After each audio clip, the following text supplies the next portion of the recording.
Welcome to Telugu education tips YouTube channel. Friends, వాళ్ళ వీడియోలో నేను మీతో డిస్కస్ చేయబోతున్న టాపిక్ ఏంటంటే తెలంగాణకు సంబంధించి ఎంసెట్ 2025 రిలేటెడ్గా చాలా ఇంపార్టెంట్ టాపిక్ అయితే మాట్లాడుతున్నాను. మెయిన్గా ఏంటి అంటే మీరు లాస్ట్ ఇయర్ కట్ ఆఫ్ ర్యాంక్స్ని బేస్ చేసుకొని ఈ ఇయర్లో మీకు వచ్చిన ర్యాంక్ ఏదైతే ఉంటుందో అది ఏ కాలేజ్లో మీకు సీట్ తెచ్చిపెడుతుంది అన్నది మీరు ముందుగానే అయితే తెలుసుకోవచ్చు. సో దానికి సంబంధించి వీడియోలో అయితే నేను మాట్లాడతాను.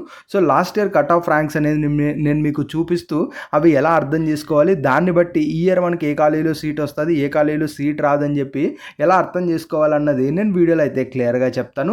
సో వీడియో అనేది ఇంట్రెస్టింగ్గా యూస్ఫుల్గా ఉంటుంది, పూర్తిగా చూడడానికి అయితే ట్రై చేయండి. ఫ్రెండ్స్, ఇక టాపిక్ అయితే స్టార్ట్ చేసే ముందు నా చిన్న రిక్వెస్ట్ ఏంటంటే ఇప్పటివరకు మన తెలుగు ఎడ్యుకేషన్ టిప్స్ యూట్యూబ్ ఛానల్ని మీరు ఎవరన్నా సబ్స్క్రైబ్ చేయకోకుండా చూస్తున్నట్టయితే మీకు యూస్ఫుల్ అయ్యే ఇలాంటి ఎన్నో వీడియోస్ కోసం అయితే మన ఛానల్ని సబ్స్క్రైబ్ చేసుకోండి. ఫ్రెండ్స్, ఇక టాపిక్లోకి వచ్చేసినట్టయితే మనకు last year cut off ranks అనేవి మెయిన్గా నేను అన్ని విధాలుగా అయితే చెప్తాను, అందరికీ కూడా చెప్తాను. ఈ యొక్క పీడిఎఫ్స్ ఏవైతే ఉన్నాయో ఇవి నేను మీకు ప్రొవైడ్ చేస్తూ అయితే చూపిస్తూ అయితే మాట్లాడతాను. ఈ పీడిఎఫ్స్ ముందు ఏవి ప్రొవైడ్ చేస్తానన్నది ఒక డిస్కషన్ చేసుకొని తర్వాత ఆ పీడిఎఫ్లో ఏం కంటెంట్ ఉంటుంది అన్నది పీడిఎఫ్ ఓపెన్ చేస్తూ నేను మీకు ఎక్స్ప్లెయిన్ చేస్తాను. ఇక్కడ పీడిఎఫ్స్ నేను ఏమేమి చూపిస్తున్నాను అంటే తెలంగాణకు సంబంధించి మీరు గమనించినట్టయితే ఎంసెట్ నుంచి మనకు ఈ యొక్క ఎంపీసీ స్ట్రీమ్ వాళ్ళు వెళ్తారు, అలానే మనకు ఈ యొక్క ఫార్మసీ రిలేటెడ్గా వెళ్ళే వాళ్ళు ఉంటారు కాబట్టి బైపీసీ రిలేటెడ్గా కూడా ర్యాంకింగ్స్ అయితే ఉంటాయి. అంటే మనకు ఎంపీసీ ఎంబైపీసీ కూడా రిలేటెడ్గా ర్యాంకింగ్స్ అయితే ఉంటాయి కాబట్టి వీటికి సంబంధించిన పీడిఎఫ్స్ అయితే నేను చూపిస్తాను. మెయిన్గా ఎంపీసీ రిలేటెడ్గా ఫస్ట్ కౌన్సిలింగ్లో ఏవైతే మనకు కట్ ఆఫ్ ర్యాంక్స్ ఉంటాయో అది నేను మాట్లాడతాను. ఆ తర్వాత సెకండ్ కౌన్సిలింగ్ రిలేటెడ్గా కట్ ఆఫ్ ర్యాంక్స్ ఉంటాయి కదా దాని గురించి మాట్లాడతాను. తర్వాత మనకు ఫైనల్ ఫేజ్ కౌన్సిలింగ్ ఉంటుంది కదా దాని రిలేటెడ్గా కూడా మాట్లాడతాను.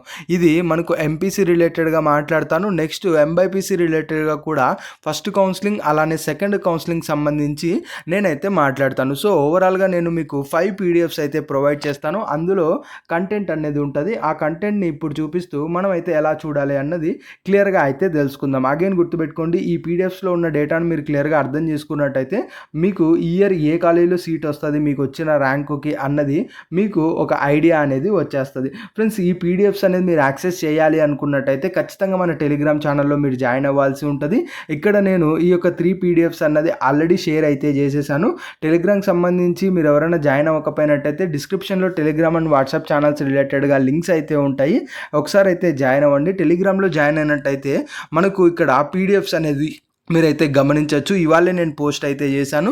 ఇక్కడ టీజీ ఏపీసెట్ 2025 ఫైనల్ ఫేజ్ రిలేటెడ్గా లాస్ట్ ర్యాంక్స్ అయితే ఉన్నాయి. మీన్ ఫస్ట్ ఫేజ్ రిలేటెడ్గా లాస్ట్ ర్యాంక్స్, అలానే సెకండ్ ఫేజ్ రిలేటెడ్గా లాస్ట్ ర్యాంక్, అలానే ఫైనల్ ఫేజ్ రిలేటెడ్గా లాస్ట్ ర్యాంక్ సంబంధించి పీడిఎఫ్స్ అయితే ఉన్నాయి. ఆ తర్వాత కింద గమనించినట్టయితే ఏదైతే బైపీసీకి సంబంధించి చెప్పానో దాని రిలేటెడ్గా కూడా మనకి ఇక్కడ క్లియర్గా అయితే ఉన్నాయి. ఇందులో ఒకటి ఎలా చూడాలని నేను చెప్తాను, రిమైనింగ్ అన్నీ కూడా మీరు మా టెలిగ్రామ్ ఛానల్లో జాయిన్ అయ్యి ఈ పీడిఎఫ్స్ని ఉపయోగించి మీరైతే అర్థం చేసుకోండి. జస్ట్ సింపుల్గా ఇక్కడ ఏదైతే ఏపీసెట్ ఫస్ట్ ఫేజ్ సంబంధించి ఉందో జస్ట్ దాని మీద మీరు క్లిక్ చేయగానే మీకు ఇలా ఒక పీడిఎఫ్ అనేది ఓపెన్ అయిపోతుంది. ఈ పీడిఎఫ్లో ఎలా చూడాలన్నది ఇప్పుడు నేను చెప్తాను, ఒక్కసారి కేర్ఫుల్గా అయితే వినండి. ఫ్రెండ్స్, ఇక్కడ మెయిన్గా మీరు చేయాల్సింది ఏంటంటే ఫస్ట్ మీకు ఏదైతే కాలేజెస్లో సీట్ కావాలో వాటిని ఒక ఐడియా అయితే మీరైతే పెట్టుకోండి. ఇప్పుడు మీకు వచ్చిన ర్యాంకుని బట్టి అన్ని కాలేజెస్ చెక్ చేసుకుంటూ వెళ్ళారు అంటే అది పాసిబుల్ అయితే అవ్వదు. ఎందుకంటే మీరు ఆప్షన్స్ చూసుకోవచ్చు, ఎన్ని మల్టిపుల్ కాలేజెస్ అయితే మనకైతే అవైలబుల్గా ఉంటాయి. ఓవరాల్గా మీరు చాలా అంటే చాలా కాలేజెస్ అవైలబుల్గా ఉంటాయి, అందులో చాలా ర్యాంక్స్ అయితే ఉంటాయి కాబట్టి మీరు కన్ఫ్యూజ్ అయితే అయిపోతారు. సో ముందుగా మీరు చేయాల్సింది ఏంటంటే మీరు ఏ కాలేజీలో జాయిన్ అవ్వడానికి ఇంట్రెస్టెడ్గా ఉన్నారో పర్టికులర్గా ఆ కాలేజెస్ని మీరు నోట్ అయితే చేసుకోండి. దాంతోపాటు ఆ కాలేజెస్లో ఏ కోర్సులో మీరు జాయిన్ అవ్వడానికి ఇంట్రెస్టెడ్గా ఉన్నారో ఆ పర్టికులర్ కోర్స్ని కూడా మీరు నోట్ అయితే చేసుకోండి. ఇప్పుడు ఏంటి అంటే మీరు ఏవైతే జాయిన్ అవ్వాలి అనుకుంటున్న కాలేజెస్ని నోట్ చేసుకున్నారో ఆ పర్టికులర్ కాలేజెస్లో మీకు వచ్చిన ర్యాంకుని బట్టి మీకు సీట్ వస్తుందా లేదా అన్నది ఇప్పుడు మనం అయితే గమనిద్దాం. ఎగ్జాంపుల్కి ఇక్కడ చాలా కాలేజెస్ అయితే ఉన్నాయి కదా, ఇందులో నేను ఏదో ఒక కాలేజ్ అయితే తీసుకుంటాను. ఏ కాలేజ్ తీసుకుందాం అనుకుంటారు, ఏదో ఒక కాలేజ్ అయితే తీసుకుందాం. దాన్ని బట్టి మనం అయితే దీన్ని ఒక ఎక్స్ప్లెనేషన్గా మాట్లాడుకుందాం. యాజువల్గా ఫస్ట్లో ఉన్న కాలేజే తీసుకుందాం, అప్పుడు మనకి ఈజీగా అయితే ఉంటుంది. ఇక్కడ ఫస్ట్లో ఏం కాలేజ్ ఉంది అన్నది మీరు గమనించినట్టయితే ఏఏఆర్ మహావీర్ ఇంజనీరింగ్ కాలేజ్ అని చెప్పి మనకు ఫస్ట్ ప్లేస్లో కాలేజ్ అయితే ఉంది. సో ఇప్పుడు నా లాజిక్ ఏంటి అంటే నేను ఈ కాలేజ్లో జాయిన్ అవ్వాలి అనుకుంటున్నాను. అందులోనూ సిఎస్సి కోర్స్ అంటే మనకు ఏదైతే కంప్యూటర్ సైన్స్ అండ్ ఇంజనీరింగ్ అన్న కోర్స్ అయితే ఉందో అందులో నేను జాయిన్ అవ్వాలి అనుకుంటున్నాను. అట్ ద సేమ్ టైం మనకు ఏదైతే ఈసీఈ కోర్స్ ఉందో ఈ యొక్క ఈసీఈ కోర్స్లో కూడా నేను జాయిన్ అవ్వాలి అనుకుంటున్నాను. సో ఈ 2 కోర్సెస్లో నేను జాయిన్ అవ్వాలనుకుంటున్నాను. అది కూడా ఏఆర్ మహావీర్ ఇంజనీరింగ్ అనే కాలేజీలో నేను జాయిన్ అవ్వాలి అనుకుంటున్నాను. ఇప్పుడు నాకు వచ్చిన ర్యాంకుకి ఆ పర్టికులర్ కాలేజీలో పర్టికులర్ కోర్సులో సీట్ వస్తుందా లేదా అన్నది ఇప్పుడు మనమైతే గమనిద్దాం. ఫస్ట్ జనరల్ కేటగిరీలో చూద్దాం, తర్వాత రిజర్వేషన్ కేటగిరీకి అయితే వెళ్దాం. ఇక్కడ నన్ను అజ్యూమ్ చేసుకోండి, నాది బీసీ కేటగిరీ అని మీరు అజ్యూమ్ చేసుకోండి. ఆర్ఎల్స్ మనకు బీసీఈలో బీసీకి సంబంధించి కేటగిరీ అనుకోండి, అందులో బీసీ రిలేటెడ్గా బాయ్స్ కిందికి వస్తానని చెప్పి మీరైతే నన్నైతే ఎక్స్పెక్టేషన్ అయితే పెట్టుకోండి. అందులోనూ బీసీలో ఏదై ఉంటుంది అన్నది మీరు గమనిస్తే బీసీఏ అనేది నా యొక్క కేటగిరీ అని చెప్పి మీరు అర్థం చేసుకోండి. ఇది రఫ్గా చెప్తున్నాను. సో నేను బీసీఏ కేటగిరీకి చెందిన వాడిని. నేను ఏఆర్ మహావీర్ ఇంజనీరింగ్ అనే కాలేజీలో సిఎస్సి అండ్ ఈసీఈ కోర్సులో 2025లో నాకు సీట్ వస్తుందా రాదా అన్నది నేను చెక్ చేస్తున్నాను. మరి నా ర్యాంక్ ఎంత ఉంది అంటే నా ర్యాంకు 10,000 ర్యాంక్ వచ్చింది నాకు ఈ యొక్క ఎంసెట్లో. సో మరి ఇప్పుడు నాకు ఆ కాలేజీలో సీట్ వస్తుందా లేదా అన్నది ఇప్పుడు మనం క్లియర్గా అయితే గమనిద్దాం. సో కేర్ఫుల్గా అయితే చూడండి, ఈజీగా మీకు అర్థమైపోతుంది. ఇప్పుడు మహావీర్కి సంబంధించి ఏదైతే ఏఆర్ మహావీర్ ఇంజనీరింగ్ కాలేజ్ అని ఉందో ఆ కాలేజ్ దగ్గరికి మీరైతే రండి. ఇలా వచ్చేసిన తర్వాత పక్కనే ఆ కాలేజ్ ఏ ప్లేస్లో ఉంది, మనకు బండ్లగూడ అన్న ప్లేస్లో అయితే ఉంది. అది ఏ డిస్టిక్లో ఉంది, హైదరాబాద్ డిస్టిక్లో అయితే ఉందని చెప్పి ఇక్కడ మనకు క్లియర్గా అయితే అర్థమవుతుంది. తర్వాత అందులో కో ఎడ్యుకేషన్ ఉంది. ఆ యొక్క కాలేజ్ అనేది ప్రైవేట్ కాలేజ్, ఆ కాలేజ్ ఎప్పుడు ఎస్టాబ్లిష్ అయింది అన్నది మనకి ఇక్కడైతే ఉంది. ఇప్పుడు మీరు గమనించినట్టయితే ఈ యొక్క బండ్లగూడకు సంబంధించి మహావీర్ అన్నది ఇప్పుడు నేను లైన్ గీశాను కదా, లైన్ పైన ఉన్న అన్ని కోర్సెస్ ఆ కాలేజీలో ఉన్నాయి. ఏమేం కోర్సెస్ ఉన్నాయి, సిఎస్సి ఉంది, అలానే సిఎస్ఎం ఉంది, అలానే ఈసీఈ ఉంది, ట్రిపుల్ ఉంది, మెకానికల్ ఉంది. సో ఇన్ని కోర్సెస్ మనకు ఆ యొక్క పర్టికులర్ కాలేజ్లో అవైలబుల్గా ఉన్నాయి. సో ఇప్పుడు నేను ఏం కోర్సెస్లో జాయిన్ అవ్వాలనుకుంటున్నాను, సిఎస్సి అలానే ఏదైతే ఈసీఈ ఉందో అందులో నేను జాయిన్ అవ్వాలి అని అయితే అనుకుంటున్నా. మరి నేను బీసీఏ కేటగిరీకి చెందిన వాడిని, నాకు 10,000 ర్యాంక్ అయితే వచ్చింది. సో ఇప్పుడు సింపుల్గా ఈ బ్రాంచ్ సిఎస్సి అని ఉంది కదా, అది ఒక రౌండ్ అప్ చేసుకోండి. తర్వాత ఈసీ అని ఉంది కదా, అది మీరు రౌండ్ అప్ చేసుకోండి. సో దీనికి మీరు స్ట్రైట్గా చూసుకున్నట్టయితే మనకు మెయిన్గా మీరు చూడాల్సింది ఏంటి అంటే ఓసీ బాయ్స్ అని ఉంది కదా, అది మెయిన్గా మీరైతే చూడండి. ఎందుకంటే ఓసీ అన్నది జనరల్ కేటగిరీలో ఉంటుంది కాబట్టి మెరిట్ బేస్ మీద అక్కడ మనకు సీట్స్ అయితే ఇస్తారు. సో కాబట్టి మీకు ఎంత ర్యాంక్ వచ్చినా కూడా మీరు జనరల్ కేటగిరీలో వెళ్ళినప్పుడు మేబీ మీకు మెరిట్ మంచిగా వచ్చినట్టయితే ఖచ్చితంగా మీకు సీట్ వస్తుంది. సో ఇప్పుడు నాకు 10,000 వచ్చింది, కానీ ఇక్కడ ర్యాంక్ ఎంత ఉంది మనకు సిఎస్సికి నేను చూసుకున్నట్టయితే 26,588 ఉంది. సో అంటే నాకు 10,000 ర్యాంకు, ఇక్కడ ఉన్నది 26,588. అలాంటప్పుడు ఏంటి, అక్కడ ఉన్న ర్యాంకు కంటే నాకు తక్కువ ర్యాంక్ వచ్చింది కాబట్టి ఇప్పుడు నేను 2025లో ఆ పర్టికులర్ కాలేజీలో సిఎస్సి కోర్సు కనుక నేను వెబ్ ఆప్షన్స్లో పెట్టినట్టయితే నాకు ఆ కాలేజీలో సీటు వస్తుంది అని చెప్పి కన్ఫర్మ్ అయింది.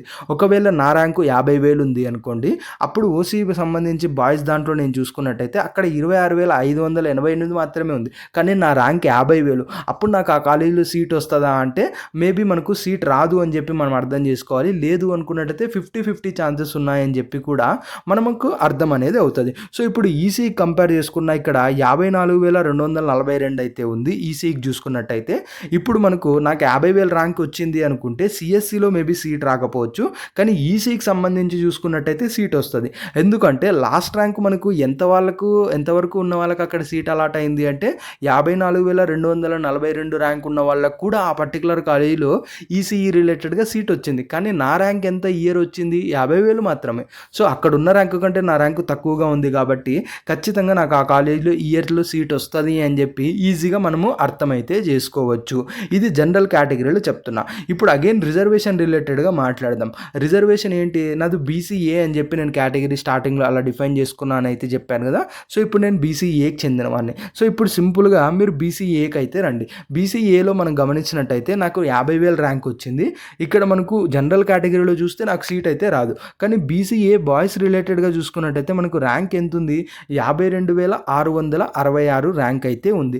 సో నాకు వచ్చిన ర్యాంక్ ఎంత, 50,000 ర్యాంక్. అంటే అక్కడ ఉన్న ర్యాంకు కంటే నాకు వచ్చిన ర్యాంక్ అనేది తక్కువగా ఉంది కాబట్టి 2025లో కూడా నేను ఒకవేళ సిఎస్సి అన్న ఆప్షన్ ఆ కాలేజీలో సెలెక్ట్ చేసుకున్నట్టయితే నాకు ఆ కాలేజీలో సీటు ఖచ్చితంగా వస్తుంది అని చెప్పి నాకు అర్థమవుతుంది. అలానే ఈసీ రిలేటెడ్గా చూసుకున్నట్టయితే మనకు 1,15,21 మనకు ర్యాంక్ అయితే లాస్ట్ ర్యాంక్ ఉంది, కానీ నాకు వచ్చిన ర్యాంకు 50,000 కాబట్టి 100కి 1000% నేను ఆప్షన్ ఈసీఈ పెట్టుకున్నట్టయితే ఆ పర్టికులర్ కాలేజీలో ఖచ్చితంగా నాకు సీట్ వస్తుంది అని చెప్పి ఈజీగా అనేది అర్థమవుతుంది. సో ఇలా మీరు ఏదైతే మీరు కావాలి అనుకుంటున్న కాలేజు కోర్స్ అయితే ఉంటుందో అది ఇందులో ఒకసారి లిస్ట్ డౌన్ అయితే చేసుకొని ఆ పర్టికులర్గా మనకు పక్కనే ఉన్న ఏదైతే కేటగిరీస్ ఉన్నాయో ఓసీ బాయ్స్ కానీ ఓసీ గర్ల్స్ కానీ ఇలా మీరు ఏ దానికి వస్తారో ఆ యొక్క ఏదైతే ఉంటుంది కదా అందులో మీరు ఒకసారి క్లియర్గా అయితే చెక్ చేసుకొని అక్కడ మీ ఇక్కడ ఉన్న ర్యాంకు కంటే మీకు తక్కువ ర్యాంక్ వచ్చినట్టయితే ఖచ్చితంగా మీకు అక్కడ సీట్ వస్తుంది అని చెప్పి మీరు అర్థం చేసుకోవచ్చు. లేదు మీకు వచ్చిన ర్యాంక్ అనేది అక్కడ ఉన్న ర్యాంకు కంటే ఎక్కువగా ఉంది అనుకోండి, అప్పుడు మీకు అక్కడ మేబీ సీట్ రావడానికి 50-50 ఛాన్సెస్ ఉన్నాయని చెప్పి కూడా మీరు ఈజీగా అయితే అర్థం చేసుకోవచ్చు. సో ఇలా ఈ యొక్క పీడిఎఫ్ డౌన్లోడ్ చేసుకొని ఓవరాల్గా ఇందులో ఏవైతే కాలేజెస్ ఉన్నాయో అందులో మీకు ఏదైతే కాలేజ్ కావాలో ఆ కాలేజ్ని క్లియర్గా మీరైతే చెక్ చేసుకోవచ్చు. ఇది ఫస్ట్ కౌన్సిలింగ్ తర్వాత మనకు సీట్స్ అలాట్మెంట్ ఉంది కాబట్టి ఫస్ట్ కౌన్సిలింగ్లో మీకు ఎక్కడెక్కడ సీట్ రావచ్చు, ఎంత ర్యాంకు లాస్ట్ ర్యాంక్ వరకు ఉందన్నది మీకు అర్థమవుతుంది. అలానే సెకండ్ కౌన్సిలింగ్ ఇది కూడా మీరైతే చూడండి.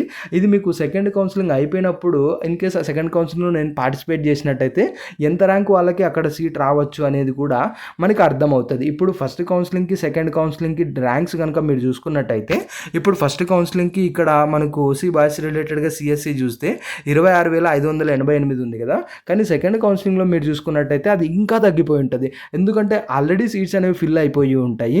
సో ఇక రిమైనింగ్ సీట్స్లో ఫిల్ అయ్యేవి అంతకంటే తక్కువ ర్యాంక్ వచ్చిన వాళ్ళకే మోస్ట్లీ వస్తుంది, ఎక్కువ ర్యాంక్ వచ్చిన వాళ్ళకి ఆల్రెడీ కాంపిటీషన్ అక్కడ ఉంటుంది కాబట్టి మేబీ రాకపోవచ్చు. సో సెకండ్ కౌన్సిలింగ్ దాంతో పోలిస్తే ఫస్ట్ కౌన్సిలింగ్లోనే మనకు సీట్స్ అనేవి మంచిగా వస్తాయని చెప్పి కూడా మీరు అర్థమైతే చేసుకోవచ్చు. సో ఈ విధంగా ఏవైతే మన టెలిగ్రామ్ ఛానల్లో మనం 5 పీడిఎఫ్స్ అయితే ప్రొవైడ్ చేశామో వీటిని ఒకసారి అయితే క్లియర్గా చూస్తూ మీకు నచ్చిన కాలేజీలో సీట్ వస్తుందా రాదా 2025లో అని చెప్పి మీరు ఈజీగా అర్థమైతే చేసుకోవచ్చు. సో కాబట్టి ఈ యొక్క తెలంగాణకు సంబంధించి ఎంసెట్ ఆర్ ఏపీ సెట్ రిలేటెడ్గా కమింగ్ వీడియోస్లో కూడా నేను మీతో అయితే క్లియర్గా మాట్లాడతాను.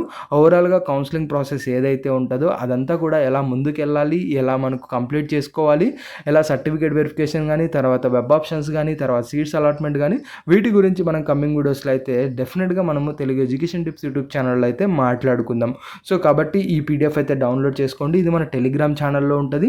ఎవరైనా టెలిగ్రామ్ ఛానల్లో లేకపోయినట్టయితే ఖచ్చితంగా డిస్క్రిప్షన్లో లింక్ ఉంటుంది, ఒకసారి గమనించి అందులో జాయిన్ అయ్యి మీరు అక్కడ డౌన్లోడ్ చేసుకొని ముందుకైతే వెళ్ళవలసిందిగా చెప్తున్నా. ఇంకేంటంటే వాట్సాప్ ఛానల్ కూడా ఉంటుంది. అదెందుకు అంటే ఏదైనా జాబ్ అప్డేట్స్ కానీ ఏదైనా ఎడ్యుకేషన్కి సంబంధించి అప్డేట్స్ కానీ అందులో నేను మీకు షేర్ చేస్తుంటాను. పర్టికులర్గా గవర్నమెంట్ జాబ్స్ రిలేటెడ్గా కానీ కొన్ని మనకు ఏవైతే మనకు పబ్లిక్ లిమిటెడ్ కంపెనీస్ అయితే ఉంటాయి వాటిలో కానీ ఖచ్చితంగా నేను ఈజీగా మీకు ఎలా జాబ్స్ పడ్డావు కానీ అవి ఎలా అప్లై చేసుకోవాలి వాటి రిలేటెడ్గా కూడా నేను మీకు అప్డేట్స్ అయితే ఇస్తుంటాను. దయచేసి జాయిన్ అయితే అవ్వండి. అగైన్ చెప్తున్నా, ఫర్దర్ వీడియోస్ ఎంసెట్ రిలేటెడ్గా వస్తాయి, అందులో మీరు చూసి ఈజీగా కౌన్సిలింగ్ కంప్లీట్ చేసుకుంటారు. సో ఆ వీడియోస్ అయితే మిస్ అవ్వకండి. ఇది ఫ్రెండ్స్ మెయిన్గా వీడియోలో తెలుసుకున్నది. వీడియో నచ్చినట్లయితే లైక్ చేయండి. మరి ముఖ్యంగా మన తెలుగు ఎడ్యుకేషన్ టిప్స్ యూట్యూబ్ ఛానల్ని మీరు ఎవరైనా సబ్స్క్రైబ్ చేయకుండా చూస్తున్నట్లయితే మీకు యూస్ఫుల్ అయ్యే ఇలాంటి వీడియోస్ కోసం అయితే సబ్స్క్రైబ్ చేసుకోండి.